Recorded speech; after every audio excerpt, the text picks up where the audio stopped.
নমস্কার বন্ধুরা, ফ্লেভার ফ্যান্টাসিয়ার নতুন একটি এপিসোড নিয়ে আবার হাজির হয়ে গেছি। আর মাত্র কয়েকদিন পরই সরস্বতী পুজো।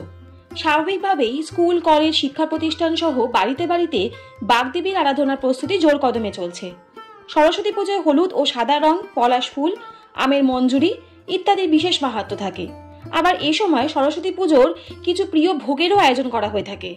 শাস্ত্রমতে কিছু কিছু ভোগ দেবী সরস্বতী অত্যন্ত প্রিয়। সরস্বতী পূজায় ভোগ বাড়িই হলো খিচুড়ি, কিন্তু খিচুড়ি ছাড়া আর কি কি রাখতে পারেন মেনুতে? সাবেকি ভোগ বাড়ি খিচুড়ি, লাবড়া, গোটা সেদ্ধ, পায়েস, চাটনি, পাঁপড় এবং শেষ পাতে মিষ্টি থাকবেই। তবে চাইলে আপনি ভোগের রাঙায় আনতে পারেন একটু নতুন স্বাদ। তাহলে চলুন আর কথা না বাড়ি আজকের এপিসোড স্টার্ট করা যাক।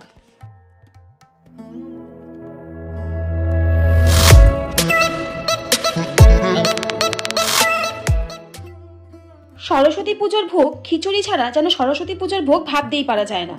তবে পোলাওয়ের চাল দিয়ে মানে গোবিন্দভোগ চাল দিয়ে ঝটপট বানিয়ে ফেলুন ভুনা খিচুড়ি।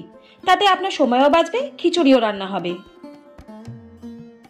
ভুনা খিচুড়ির সঙ্গে সাধারণত ফুলকপি আলুর তরকারি বা পনিরের ডালনা হয়ে থাকে। তবে এখন বাঁধাকপি নতুন উঠেছে বাজারে, আপনি বাঁধাকপি দিয়ে নিরামিষ পদও করতে পারেন। খিচুড়ি খেতে যদি ইচ্ছে না হয় তাহলে নিরামিষ হিঙের কচুরি বা কড়াইশুঁটি কচুরি রান্না করতে পারেন। সঙ্গে মাখা মাখা আলুর দম হলেই সকালে জলখাবার হোক বা দুপুরের ভোগ, একদম জমি ক্ষীর।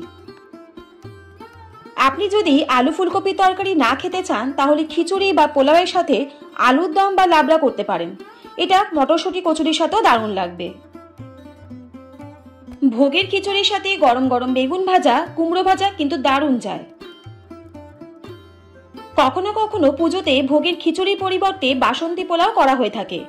এর সাথে আলু ফুলকপির তরকারি, আলুর দম, পনির খুব ভালো যায়। সরস্বতী পুজোর দিন শেষ পাতে একটু চাটনি হলে খাওয়াটা যেন সম্পূর্ণ হয়, কি তাই তো? তাই আমার সাজেশন হলো টমেটো আমসত্ত্বরের খেজুরের চাটনি বা কুলের চাটনি, যেটাই হোক চাটনি কিন্তু মাস্ট। পুজোর ভোগে পায়েস ছাড়া যেন অসম্পূর্ণ। আর এখন গুড়ের সিজন, তাই পাটালি গুড় দিয়ে পায়েস করলে স্বাদ ভোলার নয়। সরস্বতী পুজোর দিন অনেকের বাড়িতেই জোড়া ইলিশের চল রয়েছে, তাই বেগুন দিয়ে ইলিশ মাছের ঝোল রান্না করে খেতেই পারেন। সরস্বতী পুজোর প্রসাদ হিসাবে দেবীকে বেসনের লাড্ডু নিবেদন করুন।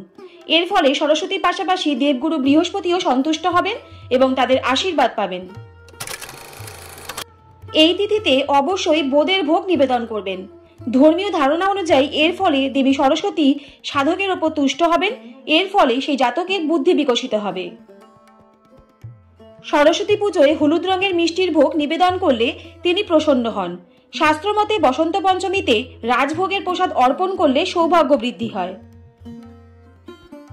সন্তানের কেরিয়ারে যাতে কোনো বাধা না আসে তার জন্য বসন্ত পঞ্চমী তিথিতে মালপোয়ার ভোগ নিবেদন করুন। এর ফলে বাচ্চাদের মানসিক বিকাশ হয়। তাহলে এপিসোডের মাধ্যমে জানা গেল তিথি অনুযায়ী বা মা সরস্বতীর পছন্দ অনুযায়ী সরস্বতী পুজোতে কোন কোন ভোগ নিবেদন করবেন এবং তার কি মাহাত্ম্য। আজকের এপিসোডটা আপনাদের কেমন লাগলো অবশ্যই কিন্তু কমেন্ট করে জানাবেন।